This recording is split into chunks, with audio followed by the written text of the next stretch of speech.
बिछौनाको छेउमा काठको कुर्सी राखिएको थियो। कुर्सीको खुट्टामा डन्डा बाँधेर त्यसमा स्लाइन पानी झुन्ड्याइएको थियो। स्लाइनबाट पानीका थोपा ड्रिप च्याम्बरमा झर्दै थिए तप्प तप्प र त्यो मसिनो पाइप हुँदै शशीको नाडीमा जोडिएको थियो। हामी त्यहाँ पुग्दा स्वास्थ्यकर्मी शशीको घाउ सफा गर्दै थियो। शरीरको माथिल्लो भाग नाङ्गो भएकाले गलाको तलतिर गोलीको प्वाल प्रष्ट देखिन्थ्यो। निकै विदीर्ण हालतमा थियो शशी। स्वास्थ्यकर्मीको अनुहारमा शशीको जीवनप्रति कुनै आशा देखिँदैनथ्यो। मैले ज्वालालाई हेरेँ।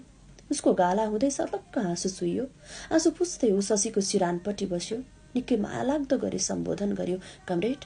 शशीले बन्द आँखा सुस्तरी खोल्यो। ज्वालालाई देख्ने बित्तिकै दुर्लभ आग्रह गर्यो, ज्वाला मलाई मारिदेऊ।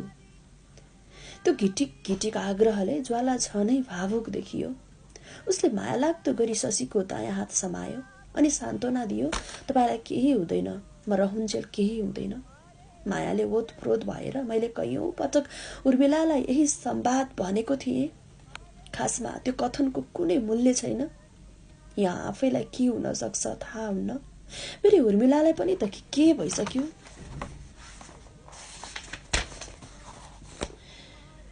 कता कता लाग्यो ज्वालाको शशी पनि बाँच्दैन, पक्कै बाँच्दैन।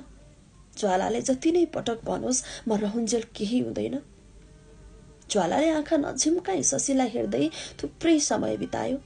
म बेला बेला शशी र ज्वालाले साटासाट गरेको चुम्बन सम्झिरहेको थिएँ। त्यसैले पनि ज्वालाको छटपट्टिमा थप ध्यान गइरह्यो। उर्मिलालाई गोली लागेपछिको मेरो छटपट्टि समान देखिन्थ्यो ज्वालाको छटपट्टि। ज्वालाले उपचारार्थ खटिएको स्वास्थ्यकर्मीलाई कैयौं पटक सोध्यो, कतिको सुधार हुँदैछ कमरेड?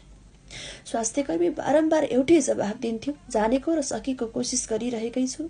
पेनकिलरको पनि डोज नाग्न थाल्यो, तर त्यो त पछाडि लुकेको अँध्यारो सहजै बुझ्न सकिन्थ्यो। ज्वालासँग त्यो शून्य आँट थिएन र उसले सोध्न सकेन, तर के? हेलिकप्टरको मसिनो आवाज सुनियो। सबैले झ्याल बाहिर नजर लगायौं। उत्तरतर्फबाट मंगलसेनतिर बत्तिँदै थियो हरियो रङधारी हेलिकप्टर।